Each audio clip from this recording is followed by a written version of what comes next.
कैसे हैं सब लोग। पेज नंबर 48 डिस्कस करते हैं। मेरे नोट्स मेरे यूट्यूब चैनल पे गिवन है, वहाँ से डाउनलोड कर सकते हैं और अपने साथ में नोट्स का प्रिंट आउट लेकर के बैठें। पेज नंबर 48 पे 2-3 टॉपिक्स डिस्कस किए गए हैं। सबसे पहला टॉपिक है इक्वेशन ऑफ स्टेट, दूसरा है pressure exerted by gas filled in a container. एक कंटेनर में किसी गैस को फिल्ड कर दें तो उसकी वॉल्स पे प्रेशर एक्सर्ट करती है, तो इस प्रेशर के लिए एक्सप्रेशन ऑब्टेन करना सीखेंगे। 1/3 rho v square bar और it is also equal to 2/3 e. Then RMS velocity of a gas molecule in terms of pressure. Pressure के टर्म्स में किसी गैस की RMS वेलोसिटी ऑब्टेन करना सीखेंगे। तो पहले सीखेंगे कि RMS वेलोसिटी होती क्या है और उसके बाद में प्रेशर की टर्म्स में इसे कैसे कैलकुलेट करते हैं ये सीखेंगे। तो ये 2-3 टॉपिक्स हमें डिस्कस करने हैं। तो चलिए सबसे पहले इक्वेशन ऑफ स्टेट से स्टार्ट करते हैं। इक्वेशन ऑफ स्टेट हमारा बड़ा जाना पहचाना टॉपिक है। PV is equal to NRT is equation of state, ideal gas equation भी कहते हैं इसको। PV इक्वल टू NRT या PV equal to mu RT भी लिखते हैं कई बार, वेयर N या mu is number of moles और P is pressure, V is volume, R is gas constant, T is temperature. तो इसका डेरिवेशन देखते हैं। तो बॉयल्स लॉ, चार्ल्स लॉ की हेल्प से स्टार्ट करते हैं। सबसे पहले इनिशियल पॉइंट यही है। तो with the help of Boyle's law and Charles law we can write PV upon T is equal to small r। ये मैंने सबसे पहला एक्सप्रेशन इसको यहाँ पे लिखा है, PV upon T is equal to small r। तो ये जो स्मॉल r है it is specific gas constant. Specific gas constant क्या है, ये गैस कॉन्स्टेंट से कैसे डिफरेंट है। गैस कॉन्स्टेंट कैपिटल R है जो कि सभी गैसेस के लिए होता है, और स्पेसिफिक गैस कांस्टेंट सब गैसेस के लिए नहीं है, बल्कि ये गैसेस टू गैसेस स्पेसिफिक है। हर एक गैस के लिए इसकी वैल्यू अलग होती है, और इसको अगर 1 मोल के लिए कैलकुलेट किया जाए तो फिर ये सभी गैसेस के लिए बराबर हो जाता है।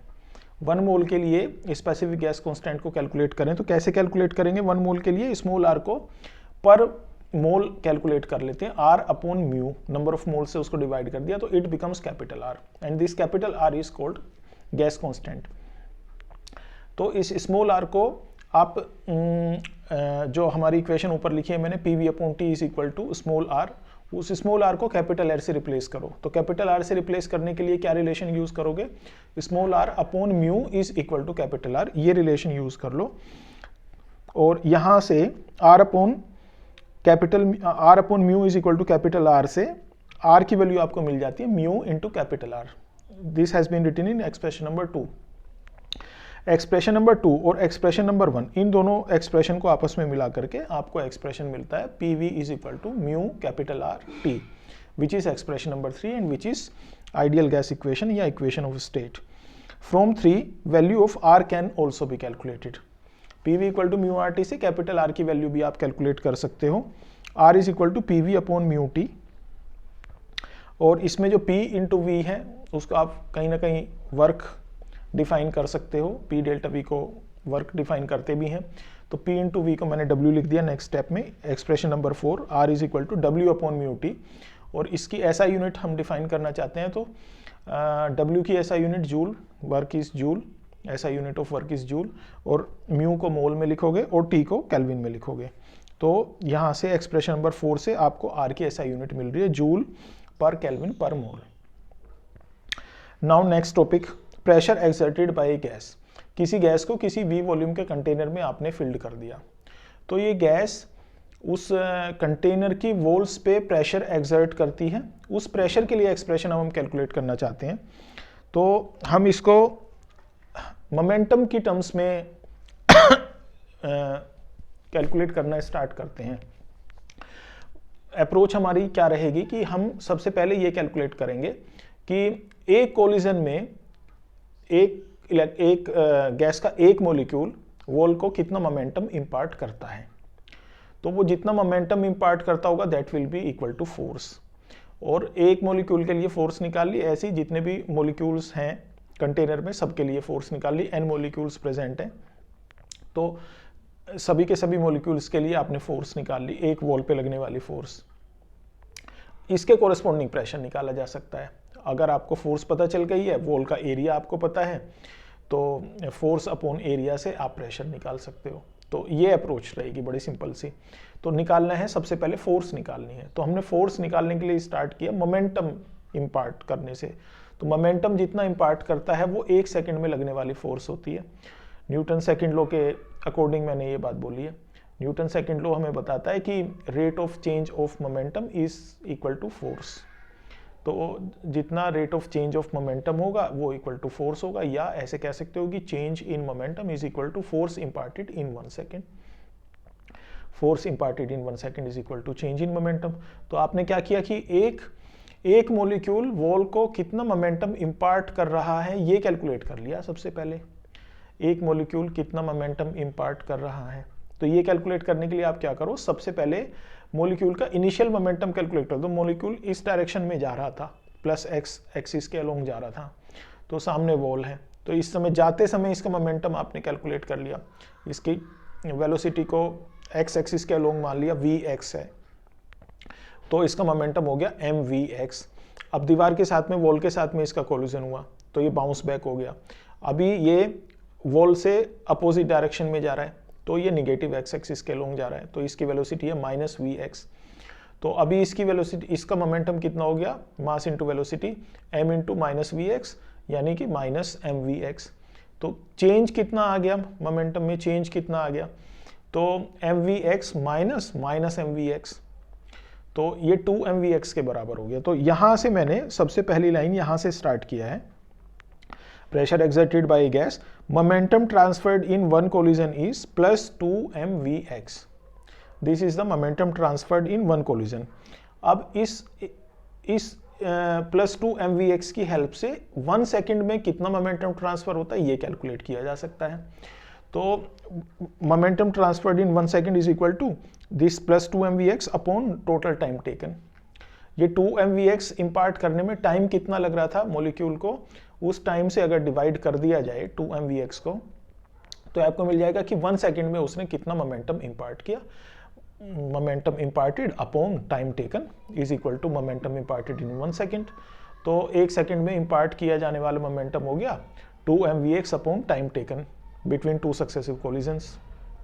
तो 2 सक्सेसिव कोलिजन के बीच का टाइम कैसे निकालोगे, तो 2 कोलिजन के बीच में उसने टोटल डिस्टेंस जितना ट्रेवल किया और जिस वेलोसिटी के साथ ट्रेवल किया, तो distance is equal to speed is equal to distance upon time वाले एक्सप्रेशन से आप टाइम टेकन कैलकुलेट कर सकते हो। तो टाइम टेकन आपको मिल रहा है 2L upon Vx, where 2L is the distance travelled by the molecule in 2 successive collision। वो here L is the dimension of the container, उसको क्यूबिकल मान लिया हमने कंटेनर को, तो उसकी सभी साइड्स की लेंथ L L L है। तो x एक्सिस के लोंग भी L साइड है, y एक्सिस के लोंग भी L साइड है, z एक्सिस के लोंग भी L साइड है। तो हम जो मॉलिक्यूल कंसीडर कर रहे हैं उसका भी वेलोसिटी का x कंपोनेंट ही कंसीडर कर रहे हैं। तो x एक्सिस के लोंग कितना चल के जाएगा, वो x एक्सिस के लोंग तो मैक्सिमम लेंथ कैपिटल L ही है। तो एक कोलिजन एक वॉल के साथ में स्ट्राइक किया है उसने, उस स्ट्राइक से फिर वापस चला गया दूसरी वॉल की तरफ, और दूसरी वॉल से फिर स्ट्राइक होकर के जब आया पहली वॉल के पास, वहाँ पे जब स्ट्राइक किया, तो इस ड्यूरिंग दिस एंटायर जर्नी कितना डिस्टेंस उसने ट्रेवल किया, उसने 2L डिस्टेंस ट्रेवल किया। एक लेंथ चल के गया फिर लेंथ चल के आया L के बराबर। तो total distance travelled is 2L, और टाइम कितना स्पीड से गया, Vx स्पीड से गया, तो टाइम कितना लगेगा 2L अपॉन Vx। वही एक्सप्रेशन यूज किया है टोटल टाइम टेकन की जगह पे 2L अपॉन Vx। तो इस एक्सप्रेशन को जब सोल्व करोगे तो ये मिलेगा आपको m अपॉन कैपिटल L और Vx स्क्वायर। ठीक है, m upon capital L Vx square. This is momentum transferred in 1 second. Now total momentum transferred in 1 second by all n molecules.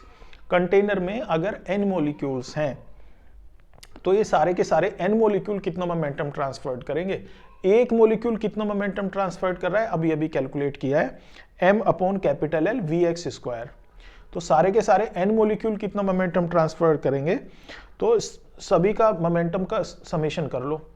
तो पहले का मोमेंटम आपने निकाल लिया m upon capital L Vx, पहला मॉलिक्यूल है Vx1 स्क्वायर लिख दिया उसको, दूसरा मॉलिक्यूल है उसके लिए Vx2 स्क्वायर लिख दिया, तो उसका मोमेंटम ट्रांसफर हो गया m upon capital L Vx2 square. तीसरे मॉलिक्यूल का हो गया इसी तरीके से m upon capital L Vx3 square, so on up to nth molecule. तो nth मोलिक्यूल का वो कितना हो गया, m upon capital L Vxn square. तो इनको सबको प्लस कर लिया आपस में, तो आपको ये एक एक्सप्रेशन मिल गया, total momentum transferred in 1 second by all n molecules, it is equal to m upon capital L Vx1 square plus Vx2 square plus plus plus up to Vxn square.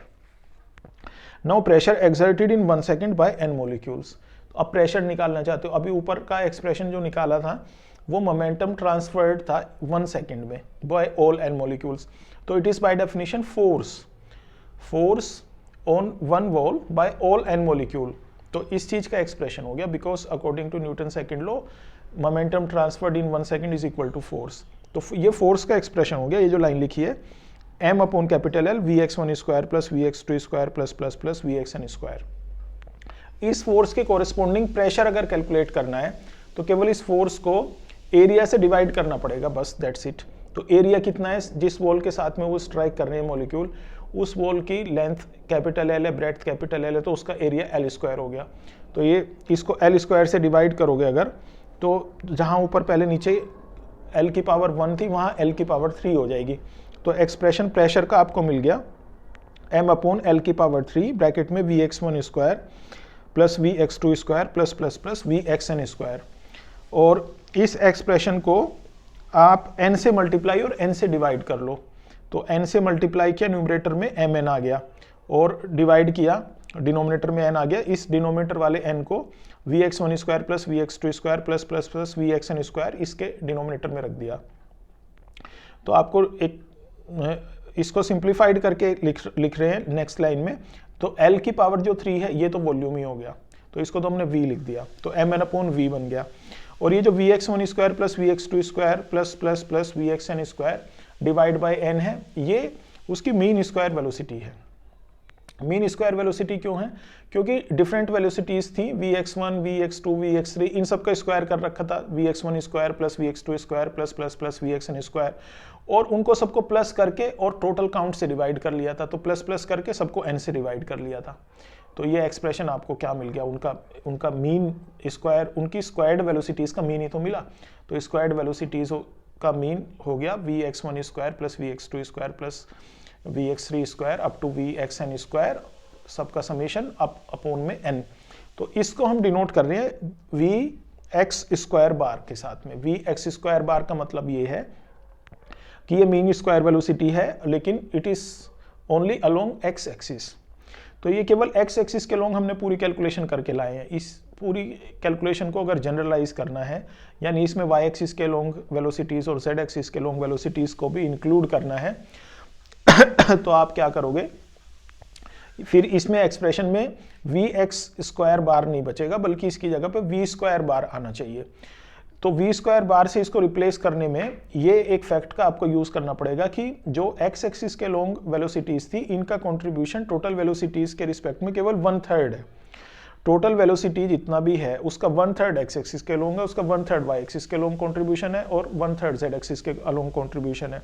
तो अभी जब आप Vx स्क्वायर बार की जगह V square बार से उसको replace कर रहे हो, तो आपको 1/3 एक फैक्टर 1/3 फैक्टर इसमें इंट्रोड्यूस करना पड़ेगा, क्योंकि Vx का टोटल में कंट्रीब्यूट उतना ही था।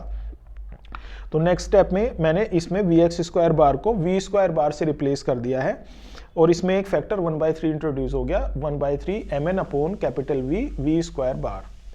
ठीक है, यहाँ पे जो V स्क्वायर बार है वो उसकी टोटल वेलोसिटी के स्क्वायर्ड का मीन रिप्रेजेंट कर रहा है, मीन स्क्वायर वेलोसिटी इसको कहते हैं। अब केवल x कंपोनेंट की बात नहीं हो रही, अब उसकी जनरल वेलोसिटी की बात हो रही है। और इसमें mn अपॉन v ये एक फैक्टर आया। mn का मतलब क्या हुआ, m mass of one molecule, n total number of molecule present in the container. तो टोटल मास हो गया सारे के सारे n मोलिक्यूल्स का, इसको कैपिटल M लिख लो। और इस सारे के सारे मास को अगर उसके पूरे के पूरे वॉल्यूम से डिवाइड करोगे, total mass divide by volume, तो ये उसकी डेंसिटी हो गई। इसको रो से डिनोट कर रहे हो, तो ये नेक्स्ट लाइन में मैंने mn अपॉन v की जगह पे रो सब्सटीट्यूट कर दिया। तो the expression becomes 1/3 rho v square bar, 1/3 rho v square bar, ये एक्सप्रेशन मिल गया। This is the expression for pressure exerted by a gas, pressure exerted by a gas filled in a container. So where rho is its density, v square bar is its velocity, root mean square velocity, not root, mean square velocity, v square bar. और इसको आप उसकी total energy kinetic energy density के terms में भी लिख सकते हो। तो 2 से मल्टीप्लाई 2 से डिवाइड कर लिया तो देखिए 2/3 और ब्रैकेट में 1/2 रो वी स्क्वायर बार। इस 1/2 rho V square bar is its kinetic energy density. तो इसको कैपिटल ई से हमने यहाँ पे रिप्रेजेंट कर लिया। तो the expression becomes 2/3 E, where E is its kinetic energy density 1/2 rho V square bar. तो प्रेशर के टर्म्स में भी लिख सकते, डेंसिटी के टर्म्स में भी लिख सकते हो प्रेशर को, which is 1/3 rho V square bar, और काइनेटिक एनर्जी डेंसिटी के टर्म्स में भी लिख सकते हो विच इज 2/3 ई। तो ई को लेकिन ध्यान रखना पड़ेगा, E is kinetic energy density and it is equal to this 1/2 rho V square bar. तो आई होप ये आपको समझ में आ गया होगा। नेक्स्ट टॉपिक है RMS velocity of gas molecule in terms of pressure. Pressure के टर्म्स में आरएमएस वेलोसिटी कैलकुलेट करना सीख रहे हैं। तो प्रेशर सबसे पहले समझते हैं कि आरएमएस वेलोसिटी का क्या मतलब है। कोई गैस के मॉलिक्यूल हमेशा मूव करते रहते हैं, ब्राउनियन मोशन होता रहता है, जिगजैग मोशन होता रहता है, कोलिजन होता रहता है मॉलिक्यूल के बीच में। हर कोलिजन के बाद में उसकी वेलोसिटी चेंज हो जाती है, मैग्नीट्यूड में भी और डायरेक्शन में भी। तो मैग्नीट्यूड तो फिर इंक्रीज होने लगता है, धीरे धीरे अपनी वो मैक्सिमम वैल्यू अचीव कर लेता है, लेकिन फिर से उसका कोलिजन हो जाता है और कोलिजन होकर फिर से वेलोसिटी मोमेंटरीली जीरो हो जाती है और एक दूसरी डायरेक्शन में मूव करने लगता है मॉलिक्यूल। तो काइनेटिक एनर्जी तो रहती है उसके पास में, तो अकॉर्डिंगली फिर वो वेलोसिटी गेन कर ही लेता है दूसरी डायरेक्शन में भी।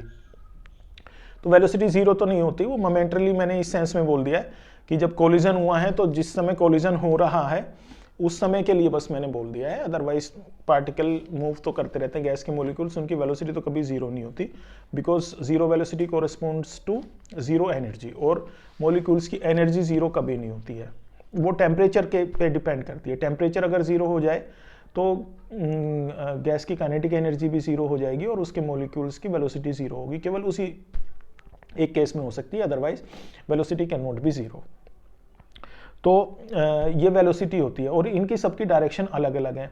कुछ वेलोसिटीज एक्स एक्सिस स्केल होंगे तो कुछ माइनस एक्स एक्सिस स्केल होंगे, कुछ वाई एक्सिस स्केल होंगे तो कुछ माइनस वाई एक्सिस स्केल होंगे, कुछ जेड एक्सिस स्केल होंगे तो कुछ माइनस जेड एक्सिस स्केल होंगे। तो ओवरऑल अगर वेलोसिटी का समेशन एवरेज कैलकुलेट किया जाए तो you will get it zero.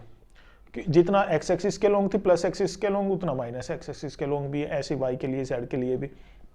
तो अगर एवरेज वैल्यू फाइंड आउट करोगे तो वो तो आपको जीरो मिल जाएगी। तो इसलिए हम ये कह सकते हैं कि हमें इसकी एक एवरेज वेलोसिटी कैलकुलेट करने के लिए एक टूल की ज़रूरत है जो इसकी एक एवरेज वैल्यू को रिप्रेजेंट कर सके।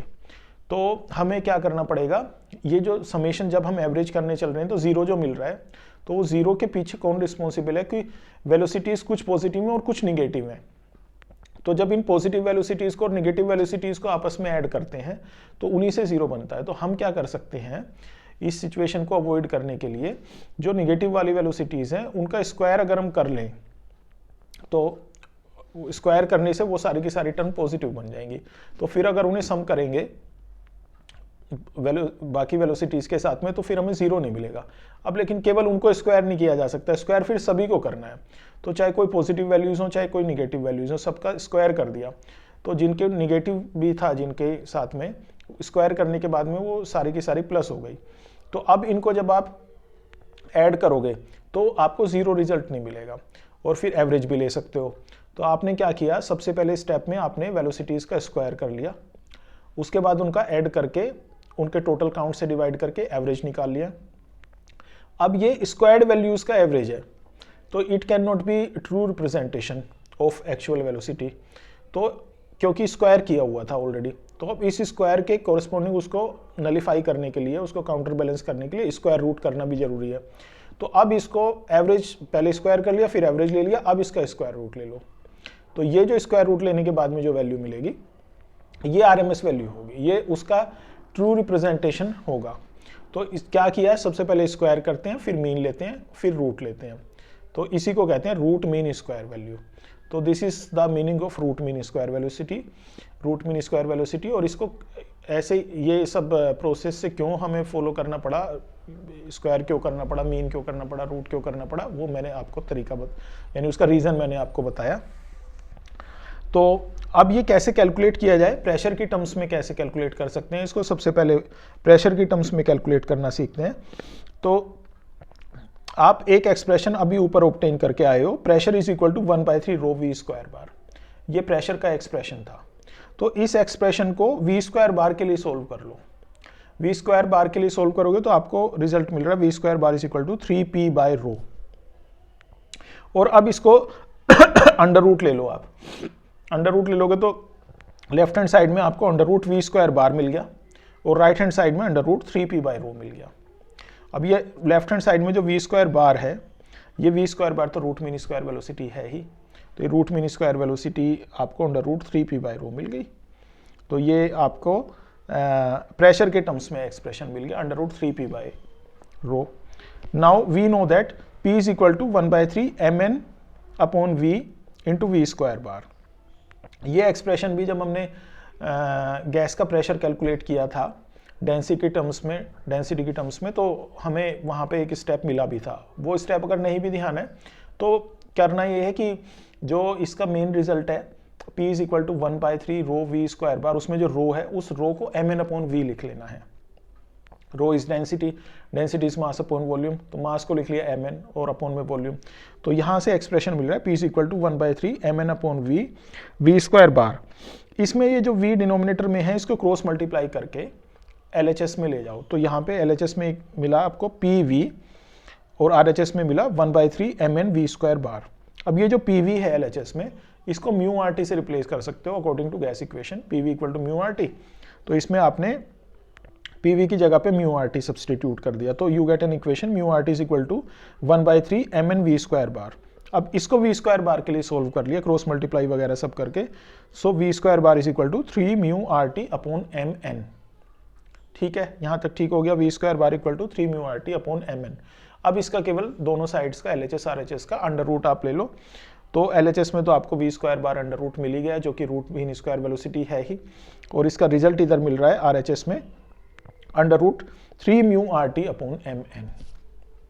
अब इसमें इनका क्या क्या मीनिंग है, एक बार मीनिंग समझ लेते हैं। 3 is a number, mu is number of moles, R is gas constant, T is temperature, upon में m है, m is mass of one molecule, n है, n is total number of molecules. Here m is mass of one molecule and n is number of total molecules. Okay, तो अब इसको next line में मैंने लिख दिया under root 3 mu RT upon capital M। What is capital M? Capital M is total मास। एक molecule का मास था कैपिटल M, एक मॉलिक्यूल का मास था स्मॉल m, और टोटल नंबर ऑफ मॉलिक्यूल थे n, और इनका मल्टीप्लीकेशन अगर आप करोगे टोटल नंबर ऑफ मॉलिक्यूल का एक मॉलिक्यूल के मास के साथ में, तो टोटल मास आपको मिल जाएगा। Total mass m is capital M is total mass. तो ये कैपिटल M के टर्म्स में एक्सप्रेशन लिखा है, यानी कि टोटल मास के टर्म्स में under root 3 mu RT upon capital M।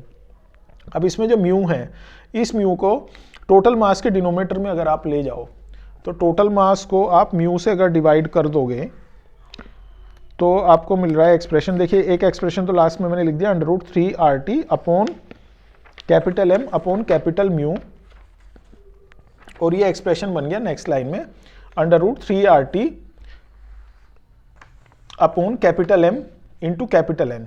Here capital M is molecular mass, यहाँ पे जो कैपिटल M है वो मोलिकुलर मास है, और N है एवोगैड्रो नंबर।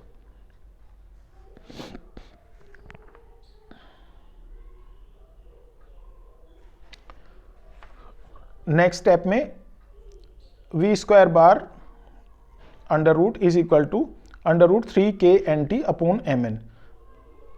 न्यूमरेटर में जो कैपिटल R था, उस कैपिटल R को k इंटू कैपिटल N लिख लिया मैंने। k बोल्ट्जमैन कांस्टेंट है, कैपिटल N एवोगैड्रो नंबर है, और इस न्यूमरेटर के कैपिटल N से डिनोमिनेटर का कैपिटल N कैंसिल हो गया। तो नेक्स्ट स्टेप में रिजल्ट मिल रहा है under root 3kT upon capital M। यहाँ पे जो कैपिटल M है वो मोलिकुलर मास है। स्टार्टिंग में जो कैपिटल M एक चल रहा था वो टोटल मास था, लेकिन जब हमने कैपिटल M को म्यू से डिवाइड किया था तब हमें जो कैपिटल M मिला था वो मोलिकुलर मास था। उसके बाद से कैपिटल M का मतलब मोलिकुलर मास था। तो जो लास्ट में आपको एक्सप्रेशन मिल रहा है वो मिल रहा है under root 3kT upon capital M, और इस एक्सप्रेशन में हम देख सकते हैं कि root mean square velocity temperature के अंडर रूट के डायरेक्टली प्रोपोर्शनल है, क्योंकि इसमें के और कैपिटल एम ये तो कांस्टेंट ही है। मोलिकुलर मास है इसलिए कांस्टेंट है, अगर टोटल मास होता तो कांस्टेंट नहीं होता, लेकिन मोलिकुलर मास है तो वो कांस्टेंट है। और के है, के बोल्ट्जमैन कांस्टेंट है, वो कांस्टेंट होता ही है।